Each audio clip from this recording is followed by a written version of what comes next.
김태현의 정치쇼 3부 자존심이 강한 두 변호사의 대결 자강두변 장윤미 변호사 송영은 변호사 함께합니다. 안녕하세요. 네, 안녕하세요. 네, 안녕하세요. 야 이번 주가 사법 12월 3일 예, 어마어마한 일들이 있어요. 12월 3일에 예, 이게 추경호 전 원내대표 현 의원의 영장실질심사가 내일이니까 근데 결과는 아마 12월 3일 새벽에 나올 거고 그다음에 김건희 여사 결심 공판은 그날이 있어서 아마 12월 3일이 뭐 어마어마한 일들이 많은 날인데 하나씩 좀 보죠. 추경호 전 원내대표 예, 왜 자꾸 저희가 현 의원인데 전 원내대표라고 그러냐면 당시 12월 3일 날 작년 12월 3일에 원내대표로서 이제 저 중요한 역할이 있었기 때문에 그렇게 말씀을 드리는 거고 어떻게 하나씩 이거 보죠.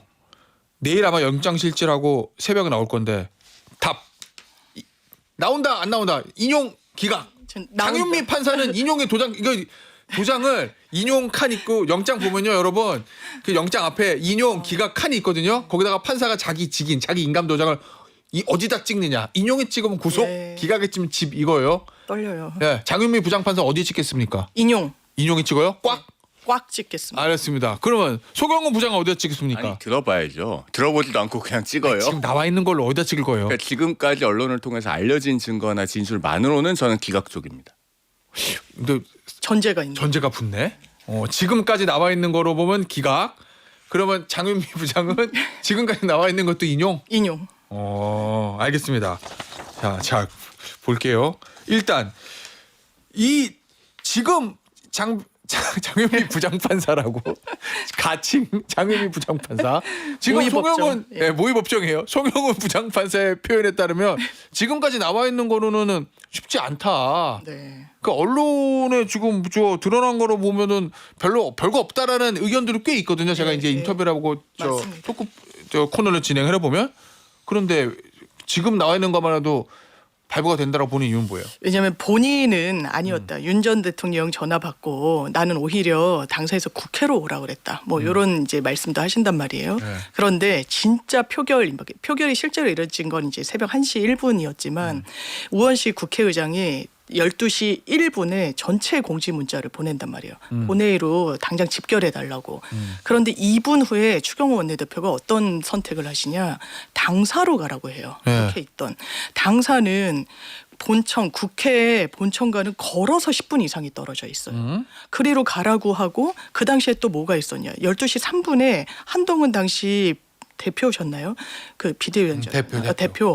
대표랑 통화를 하고 그때 한동훈 대표의 입장은 너무 명징했어요. 이거 국회에 빨리 가가지고 해제해라. 근데 완전 반대로 행동을 한단 말이에요. 이거는 의도가 없고 표결을 방해하려는 고의성이 없으면 사실 이 선택을 하기가 어렵고 이 과정 중에 이 영장 청구서를 보면 객관적인 증거가 있다라고 하거든요. 그리고 불법성에 대해서 이 정부 인사들로부터 좀 들었다는 취지가 녹아져 있는데 왜냐하면 그때 홍철호 정무수석과 통화를 하고 그때 먼저 걸었다 그래요. 추경호 원내대표가.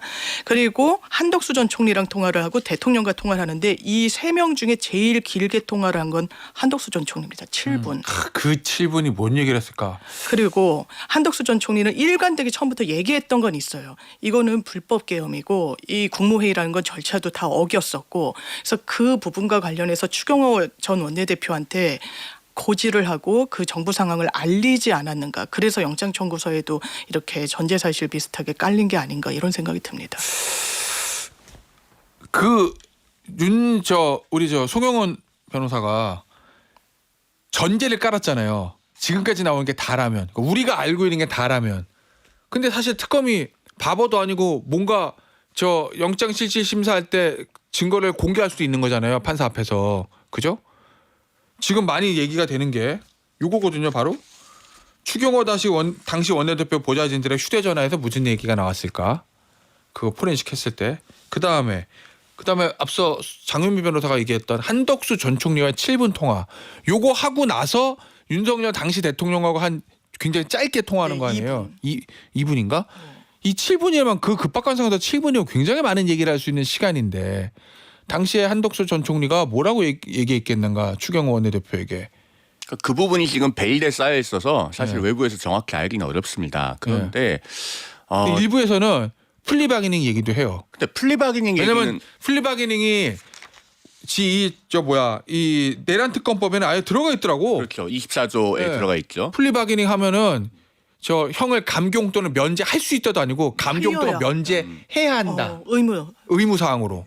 그런데 있어가지고. 그 부분이 저는 그렇게 설득력이 높지는 않아 보이는 것이 만약에 특검과의 플리바게닝이 한덕수 전 총리와의 사이에서 있었다고 한다면 예. 구형이 징역 15년이겠습니까? 한덕수 전 총리가 1949년생 만 76세거든요. 예. 징역 15년 구형은 한 전 총리한테는 무기징역 구형한 거나 똑같은 거예요. 뭐 그렇죠. 그래서 저는 그 가능성을 그렇게 높게 보진 않습니다. 다만 플리바게닝 해서 그거밖에 안 나온 게 아니고 구형이.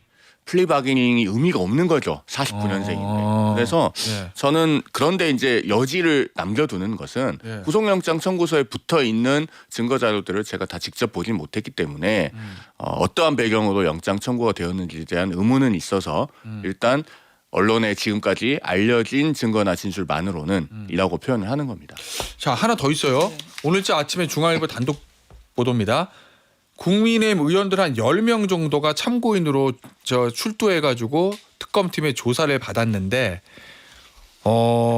이렇게 얘기했다는 거예요. 의원들이 몇몇 의원들이 추경호 원내대표가 계엄 해제 표결을 제대로 알리지 않았다.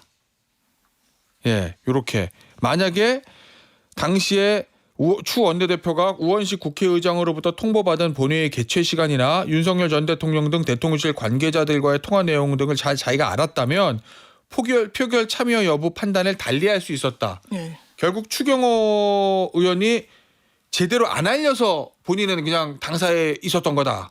뭐 이렇게 얘기했다는 거거든요. 예. 이게 오늘 중앙일보 단독 보도인데 이런 것들을 증거로 제시하면 특검팀이 법정에 추경호 원내대표한테 불리합니까?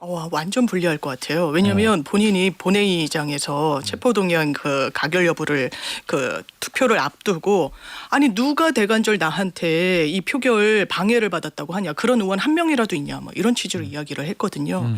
그런데 특검은 정반대의 증거를 확보하고 있었다는 거예요. 뭐 이를테면 김재섭 의원이나 이런 분들이 나는 표결했는데 나는 방해받지 않아서 갔는데 근데 다른 의원들은 처한 상황이 달랐다는 거예요. 그 당시에 어쨌든 당 지도부의 지시를 기다리고 있고 이런 상황 속에서 추경호 원내대표는 이게 내가 꼭 공지하거나 이러지 않아도 막 실시간으로 속보로 타전되고 했기 때문에 그것만 봐도 알 수 있다. 그리고 국회 운영과에서도 별도로 공지를 했으니까 올려만 왔을 수 있다. 이게 0시 42분이에요. 국회 운영과에서 이 고지를 한 게. 그런데 그 전에 다 당사로 모여 있게 했었단 말입니다. 그러니까 당사에 있던 의원들은 그 당시에 이런 이 추경호 원내대표의 당사로 가라는 그런 판단과 지시가 없었으면 완전히 다른 국회 본청에 머물렀을 가능성이 좀 높다라는 거죠.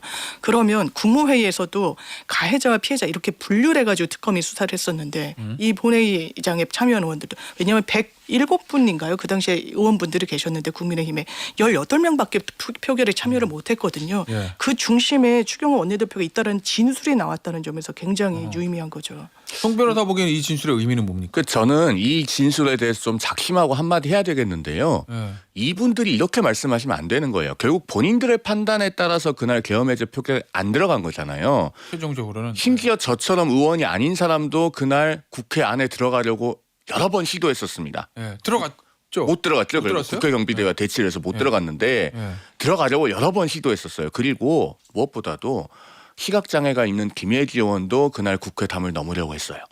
그런데 이분들은 뭐가 문제가 있어서 못 들어갔다는 겁니까? 그걸 추경호 전 원내대표 탓을 해요. 이렇게 비겁하게 이야기하고 메아쿨파를 이야기하지 않기 때문에 지금 국민의힘이 이런 상황에 있는 겁니다. 뭘 얘기한다고요? 메아쿨파 내 탓이요.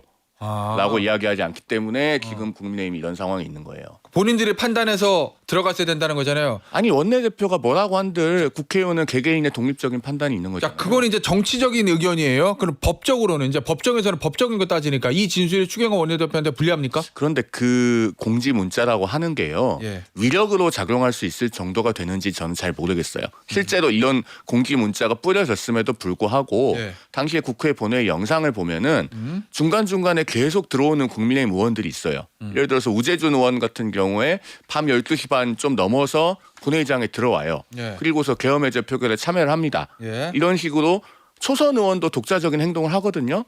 그러니까 이게 과연 표결 참여를 방해할 정도가 됐는가? 역사적 정치적 책무는 굉장히 무겁지만 사법적으로는 좀 더 엄정한 판단이 있어야 되지 않을까 하는 생각을 해봅니다. 알겠습니다. 다음 주제를 보죠. 이거 수요일 날 이제 오전에는 새벽에는 이 결과가 나올 거고 그날 김건희 여사 재판이 오전 10시인지 오후 2시인지 모르겠는데 어쨌든 결심 공판이라고 하거든요. 그러면은 일단은 혐의가 뭐뭐 있냐면 지금 나와 있는 거 기소된 게 도이치모터스 있고 명태균 씨 있고 건진법사 통일교 3개예요. 대충 싹 합쳐봤을 때 이제 특검 하라겠습니다. 장유미 특검을 얼마 구형할 거예요? 저는 단만 최소 20년 이상. 최소 20년 이상? 세 가지가 병합되기도 했고 부인하면서 거짓말한 게 어떻게 보면 법정에서 탄로나기도 했고 예. 나중에는 마지못해 인정했고 샤넬 가방 받은 거는 그런 걸 종합하면 이거는 중형을 면하기는 어려울 것 같다. 중형을 면할 수는 없다. 야, 송영훈 특검 얼마 구형할 거예요? 중형이라는 상징적인 의미로 20년 말씀하셨겠지만 그러니까 구형 얼마 숫자 이거 일단. 어떻게 더해도 20년은 안 나오고요. 예. 제가 봤을 때는 구형은 한 징역 7년에서 8년. 이거 잠깐 여기서 전제는 이거는 구형도 2개, 선고도 2개를 해야 됩니다. 정치자금법 위반 부분은 분리선고를 해야 되잖아요. 공직선거법 18조가 있어서. 그래서 그거 2개를 분리해서 구형하되 합해서 한 7년에서 8년. 또 아주 많으면 9년. 뭐 이 정도까지 보고 저는 선고는 정치자금법 위반 부분은 실형이 안 나올 것 같고 나머지 알선수재와 자본시장법 위반 부분을 합해서 4년에서 플러스 마이너스 6개월 정도 예상합니다. 그래서 결국 풀어준다 안 풀어준다? 안 풀어주죠. 실형은 나오죠. 예, 우리 이번에 부장판사야. 이제는 송 부장판사는 안 풀어준다. 실형 나온다. 집이 아니라는 거예요. 장유미 부장판사는 이건 못 풀어주죠. 이건 완전 실형이고 몇 년의 문제만 남은 것 같고 이게 도이치모터스 관련해 가지고 부당이득 취한 것만도 8억 원이 넘는다는 거예요.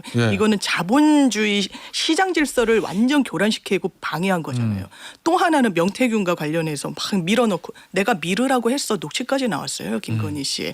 이건 뭐 자본주의가 아니라 민주주의를 완전 훼손한 거예요. 그러니까 어떻게 보면은 지금 현 체제의 두 축을 권력을 가졌다는 이유로 완전 뒤흔들었기 때문에 이건 풀어줄 수는 없는 거죠. 일단 당사자들은 김건희 여사 측은 다 부인하는 거죠. 무죄 주장이죠 일단. 완전 무죄 주장. 뭐 하나 샤넬이 인정했는데 샤넬백 2개는 인정했죠. 받은 건 인정했는데 청탁 없다 뭐 이러니까 또 무죄 주장은 맞네. 하나 더 있어요. 지금 결심 공판 끝나고 바로 다음 날이나 4일이죠. 또는 그 다음 주 11일쯤에 소환 조사한다는 게 요거거든요.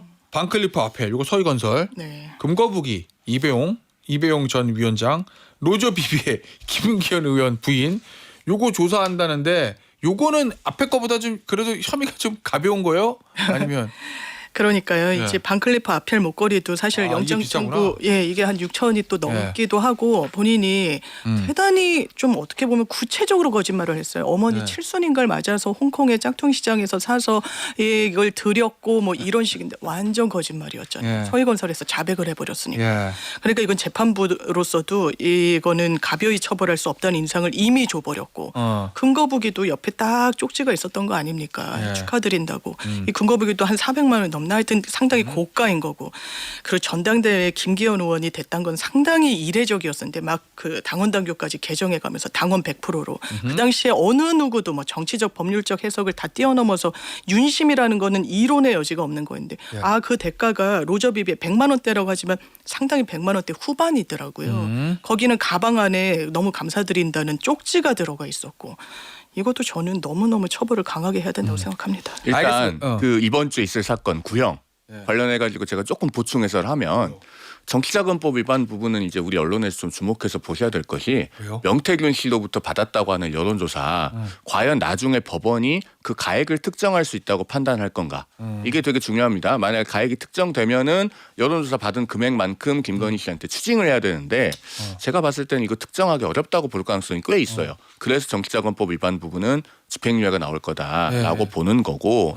그다음에 그 주가 조작에 있어서 도이치모터스 나머지 공범들이 이미 본류 재판에서 다 대법원까지 가서 판결이 확정이 됐잖아요. 그 사건에서 잘 보면은 법원이 이득액을 특정할 수 없다고 했습니다. 왜냐하면 거래 기간이 워낙에 길기 때문에 수많은 변수가 작용해서 이득액을 특정할 수 없다고 하면서 제1유형 그러니까 가장 낮은 구간의 양형 기준을 택하되 그것보다 가중을 했거든요. 그러면은 김건희 씨 같은 경우도 검찰이 8억 1천만 원의 이득액을 특정했지만 결국은 법원은 이득액은 특정하기 어렵다라고 보면서 이제 알선수재와 하나의 형을 선고하니까 거기에 녹여서 어느 정도 반영을 하게 될 거예요.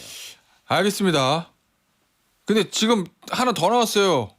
여사가 요거 예. 수사 무마 의혹.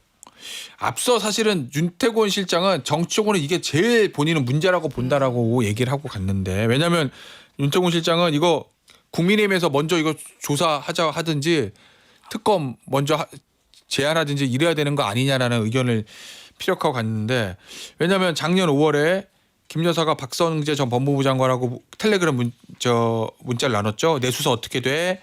김혜경, 김정숙, 김명수 건 어떻게 빨리 안 해? 내 거 전담팀 누가 만들었어? 이런 거를 물어보고 또 윤석열 당시 대통령이 또 전화해요. 박성재 장관에게. 이런 거 있거든요. 그리고 박성재 전 장관 텔레그램에 김 여사는 김안방으로 저장돼 있다. 네.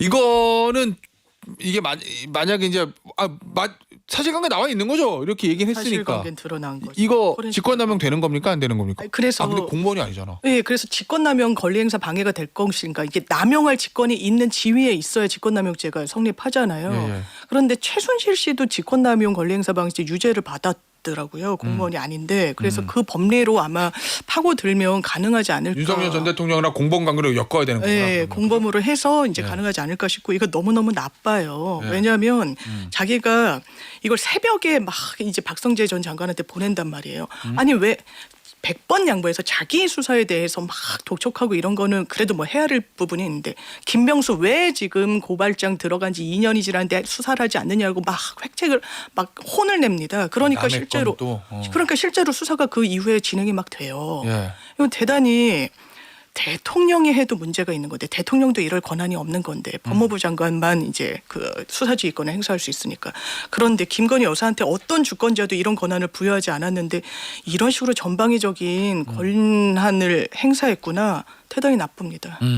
이거 무슨 직권하면 가능해요? 법리적으로 직권남용의 공범이 되죠. 윤석열 전 대통령 박성재 법무부 장관이 일단 직권남용을 했다고 볼 가능성이 클 거고 예를 들면 밑에 아니면 박성재 법무부 장관 밑에 다른 검찰 간부의 직권남용을 적용하면서 박성재 장관이 공범, 김건희 씨도 공범 이렇게 순차 공모로 볼 수도 있고 그렇게. 어찌 됐든 김건희 씨의 직권남용이 법리적으로는 불가능하지 않습니다. 본인이 직권이 없다고 해도 예. 누군가 그 말에 응해서 직권남용을 한 사람이 존재하기 때문에. 그럼 예를 들면 이런 거잖아요. 김건희 여사가 박성재 장관한테 내 거 덮어 요거를 처벌하는 게 아니고 박성재 장관이 그거 들었으면은 밑에 검사한테 야 이거 덮어 이랬을 거 아니에요. 예를 들면 그렇게 했다면 그거를 박성재 장관하고 김건희 여사를 공범으로 엮는다 이런 말씀이시구나. 그렇죠. 그런 구조가 가능하기 때문에 비공무원이라고 해도 예, 직권남용의 공범으로서 될 수 있다고 보여지고 예. 이런 게 이제 선례로 남는 게 왜 중요하냐면 특검이 정치적 운명 공동체라고 하는 표현을 썼잖아요. 예. 그러면은 대통령 배우자와 법무부 장관이 정치적 운명 공동체면 예. 대통령과 대통령의 공범들이 사법적 운명 공동체인 경우라면 어떻게 해야 되겠습니까? 그런 거는 더 엄하게 처벌해야죠. 예, 알겠습니다. 마지막 주의가 잠깐 볼게요. 저 최상병 특검이 이제 첫 번째 수사 마무리가 됐어요. 수사 결과 발표했는데 이 수사 결과에서 좀 유의미한 거를 찾았습니까, 장 변호사? 그러니까 이제 수사에서 누락된 부분에 대한 아쉬움이 더 나오는 것 같아요. 왜 이제 무마하려고 했냐? 요거. 예, 그 외압과 관련해서 이제 압수수색도 막 교계 이렇게 교회까지 다 손이 뻗쳤는데 수사의 결과물로 또 나오진 않았고 또 이종섭 전 장관을 스크린하고 했을 때 박선재 전 장관은 출국 금지를 풀어줬고 그리고 스크린을 했던 건 또 그 당시에 이제 한동훈 전 장관이었고 이런 부분에 대해서는 수사가 사실상 진척이 많이 없었던 것 같아서 그래서 좀 뭐 국민의힘에서 하시는 말씀이긴 하지만 뭐 용두삼이 이런 이야기도 나오는데 아마 이건 이첩해가지고 또 할 수 있다라고 하고 또 이 공수처에서는 증인신문 과정 등을 통해서 새로운 사실관계 나오면 뭐 할 수 있다라고 얘기를 하고 있어서 좀 지켜봐야 될 것 같습니다. 예. 한 가지는 좀 바로잡고 가야 될 것 같은 게 한동훈 전 법무부 장관은 이 사안하고 아무 관련이 없잖아요. 이종섭 장관 출국금지 풀릴 때는 법무부 장관이 아니었습니다. 그래서 약간 띄워넣기식으로 지금 말씀을 하신 것 같아서 제가 그 부분 좀 짚고 넘어가고요.